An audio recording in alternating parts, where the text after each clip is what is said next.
और जिनको लक्ष्मी की इच्छा है कि हम ज्यादा कुछ नहीं कर पाएंगे पर लक्ष्मी महारानी एकदम बरसती रहे, ऐसे अगर है तो उनके लिए सूत जी महाराज कहते हैं, भगवान शंकर ने बताया है कि मेरा पूजन तंडूलारोपणे नृणाम लक्ष्मी वृद्धि प्रजायते अखंडित विधौ विप्र सम्यक भक्ता शिवोपरि।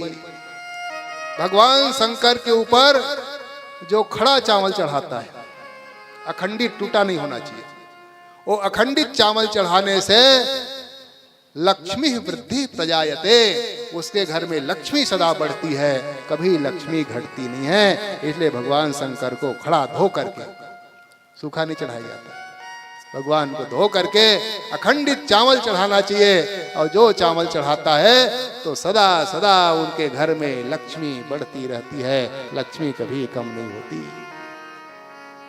इस तरह से भगवान शिव की आराधना पूजन के द्वारा, और वैसे ही अलग अलग जल धारा बताई गई है। कल अभिषेकात आत्मशुद्धि, कल हम लोगों ने बताया था अभिषेक, तो अलग अलग कामनाओं के कारण अलग अलग अभिषेक करना चाहिए। वंश की वृद्धि अगर चाहिए तो घी से भगवान शंकर का अभिषेक करें। रोग की निवृत्ति के लिए भी घी की जो जड़ बुद्धि है, विद्या अध्ययन नहीं कर पाता, याद करता है भूल जाता है, उनके लिए शर्करा मिश्रित दूध से भगवान का अभिषेक कराना चाहिए, शक्कर मिला करके। जिनको उच्चाटन होता है, मन किसी चीज में नहीं लगता, बार बार उच्चाटन होने लगता है, घर में, परिवार में, पढ़ाई में, लिखाई में अगर उच्चाटन हो रहा है तो उनको दूब डाल करके जल में, उस दूब वाले जल से भगवान शंकर का अभिषेक करना चाहिए। वो अभिषेक करने से उच्चाटन सदा सदा के लिए समाप्त हो जाता है। जिनको भोग की वस्तु चाहिए वो सुगंधित तेल से,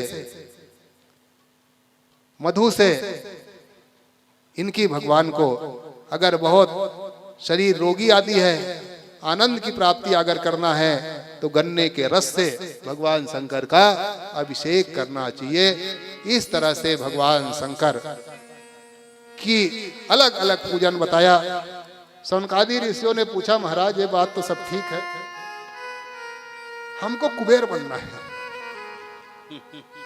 थोड़ा बहुत धन में क्या होना, हमको चाहिए कि कुबेर की तरह हमारा धन हो जाए। थोड़ा बहुत क्या करना, थोड़े बहुत तो सबके पास है, कुबेर की तरह धन हो जाए, इसके लिए क्या पूजन पाठ है। और सस्ता सुलभ टिकाऊ, ऐसा नहीं है कि बहुत ज्यादा हमको मेहनत करना पड़े, खर्चा करना पड़े, समय देना पड़े। बिना समय दिए बहुत कम खर्चा में कुबेर की तरह हमको संपत्ति प्राप्त हो जाए, ऐसा क्या उपाय है। तब सूत जी महाराज ने बताया कि नारद जी का बताया हुआ उपाय, क्योंकि नारद जी ने भी ब्रह्मा जी से पूछा था, ब्रह्मा जी को भगवान शंकर ने बताया था, उन्होंने एक उपाय बताया है। क्या उपाय? कि भगवान शंकर के मंदिर में रोज दिया जलाए। रोज अगर दीप जलाता है, दीप दान करता है, तो कुबेर की तरह वो धनवान हो जाता है। उनको कोई सामर्थ्य नहीं है जो उनको रोक सके धनवान बनने से।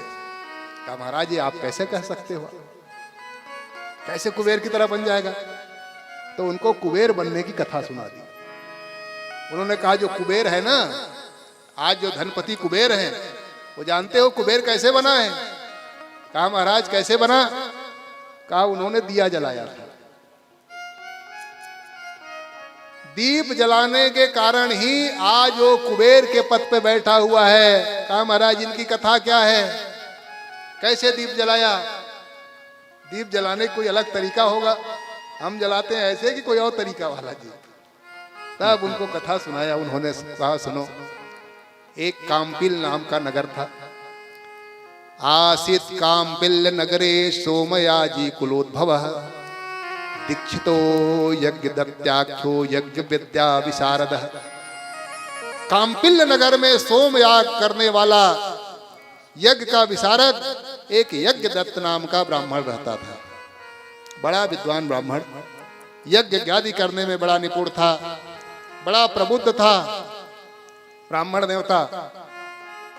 अब वो जो ब्राह्मण देवता बड़ा सुंदर पूजन पाठ करे, आनंद लेते रहा, उनका विवाह भी हो गया। उनके पुत्र आदि ठीक हो नहीं रहे थे, उन्होंने आराधना की। आराधना के फलस्वरूप एक उनका पुत्र हुआ। उस पुत्र का नामकरण उन्होंने गुण निधि कर दिया। पुत्र का नाम हुआ गुण निधि। नाम से तो ऐसा पता चलता था कि सारे गुण इसमें विद्यमान हुआ, गुण का निधान, सारा निधि गुण की इनकी, गुण निधि नाम हुआ। पढ़ाया लिखाया, पढ़ने लिखने लगे धीरे धीरे। पर वो जो गुण निधि था, वो गुण निधि की संगति गलत लोगों में हो गया। क्योंकि जो ज्यादा दुलारा होता है ना, ज्यादा लाड़ प्यार करोगे तो बच्चे बिगड़ जाते हैं। इसीलिए हमारे यहाँ कहा गया है 5 वर्ष तक के लालन पालन करें, लालियेत पंचवर्षाणि, और 10 वर्षाणि ताड़ियेत। और 10 वर्ष होते तक के देख रेख करते रहे, कोई गड़बड़ी ना करे। और जैसे 16 वर्ष में पहुंच जाए तो 16 वर्ष के बाद मित्रवत आचरेत, मित्र के समान उनका आचरण करना चाहिए। अगर मित्र के समान 16 वर्ष के बाद नहीं मानोगे तो बातें छुपाने लगेंगे आपसे और रास्ता बदल जाएगा, दशाएं और दिशाएं दोनों बदल जाएगी।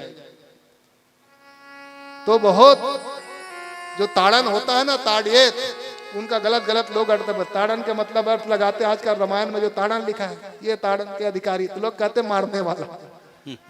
ताड़ना मतलब मारना नहीं, ताड़ने का अर्थ होता है निरीक्षण करना, देखते रहना चाहिए।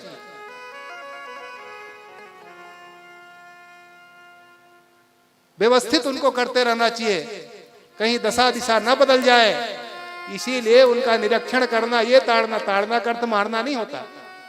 ये तो गलत अर्थ लगाने वाले लोग अपने हिसाब से अर्थ लगाएंगे और समाज को तोड़ते हैं। इसका मतलब ताड़ने का मतलब मारना नहीं होता, उसको देखते रहना चाहिए व्यवस्थित, क्योंकि वो अपने में करने में सक्षम नहीं होता। तो उनको व्यवस्थित करने के लिए ताड़ना अर्थ का प्रयोग। तो ये जो पंडित जी थे अपने पूजन पाठ में लगे रहते, और पूजन पाठ में लगे रहने के कारण बहुत ज्यादा बच्चों पे ध्यान नहीं दिया। माता भी, क्योंकि एक लाडला एक बेटा था, इसलिए माता भी कुछ गलती करता है, बेटा ठीक है ठीक है, आधा ज्यादा तो माता ही बिगाड़ती है। बहुत गलतियां देखते हुए भी छुपाने लगती हैं माताएं। बनाने में भी उनका हाथ होता है तो बिगाड़ने में भी उनका हाथ होता है। अब वो जो लड़का था, वो लड़का की संगति पढ़ने के लिए जाता था, पर पढ़ने कहाँ जाए भैया, बोरी झर रहा था, तालाब में तैरता था, इधर उधर घूमे। माँ जानती थी कि ये लड़का पढ़ने नहीं जा रहा है, पर पिताजी को नहीं बताया। पिताजी पूछते थे, क्योंकि पंडिताई में जाते थे, शाम तक के लौट के आते थे। जब गए